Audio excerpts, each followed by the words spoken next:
नमस्कार, तुम्हा सर्वांचं आपल्या स्टडी पॉइंट या यूट्यूब चॅनलमध्ये स्वागत आहे। तर 8व्या वेतन आयोगाबाबत सर्वात मोठी अपडेट समोर आलेली आहे। याबद्दल संपूर्ण सविस्तर अशी माहिती या व्हिडिओच्या माध्यमातून आपण जाणून घेणार आहोत। तत्पूर्वी तुम्ही जर आपल्या स्टडी पॉइंट या यूट्यूब चॅनलवरती जर नवीन असाल तर आपल्या या चॅनलला लगेचच लाईक आणि सबस्क्राइब करायला विसरू नका। चला तर मग वेळ वाया न घालवता या 8व्या वेतन आयोगाबाबत ही सर्वात मोठी अपडेट काय आहे ते या ठिकाणी आपण जाणून घेऊया। बघा, या ठिकाणी तुम्ही टायटल पाहू शकता। टायटल काय आहे बघा, 8व्या वेतन आयोगाबाबत सर्वात मोठी अपडेट, 8th पे कमिशन अपडेट। केंद्र सरकारने 8व्या वेतन आयोगाच्या या स्थापनेच्या प्रक्रियेला गती दिली आहे। या आयोगाच्या स्थापनेसाठी आवश्यक नियुक्त्यांची प्रक्रिया ही सुरू करण्यात आली असून लवकरच अध्यक्षांची अधिकृत घोषणा होणार आहे। त्यामुळे केंद्र सरकारी कर्मचाऱ्यांमध्ये आणि पेन्शनधारकांमध्ये नव्या वेतन सुधारणा संदर्भात आता आशा निर्माण झाली आहे। 21 एप्रिल 2025 रोजी केंद्र सरकारच्या अर्थ मंत्रालयातील खर्च विभागाने 2 परिपत्रके जारी केली होती। त्यात 42 पदांवरील नियुक्त्यांची माहिती देण्यात आली आहे।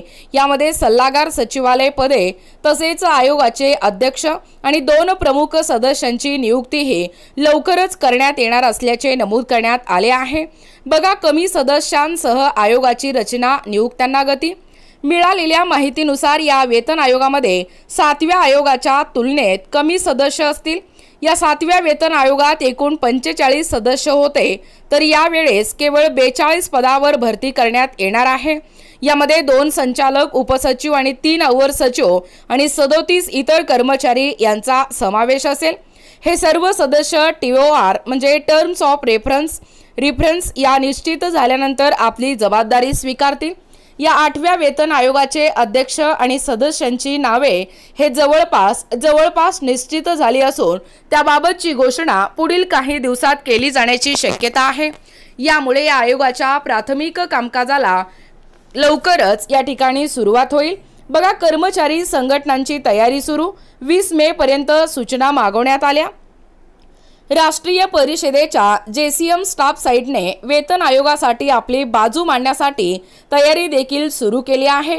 22 एप्रिल 2025 रोजी झालेल्या या बैठकीत किमान वेतन श्रेणी आणि फिटमेंट फॅक्टर भत्ते, पदोन्नती धोरण आणि पेन्शन संदर्भातील मुद्द्यांवर चर्चा झाली।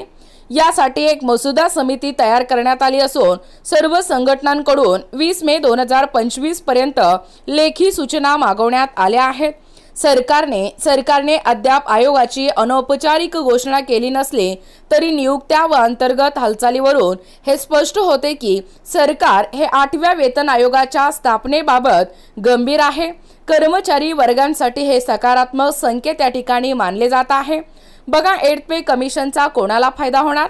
या 8व्या वेतन आयोगामुळे सुमारे 48 लाख केंद्र सरकारी कर्मचारी आणि 57 लाख पेन्शनधारक यांना थेट लाभ होणार आहे। त्यांच्या वेतन, भत्ते आणि सेवा शर्ती या आयोगामार्फत सुधारल्या जातील। त्यामुळे पुढील काही महिन्यात केंद्र सरकारकडून वेतन वाढीबाबत महत्त्वपूर्ण घोषणा होण्याची शक्यता वर्तवली जात आहे।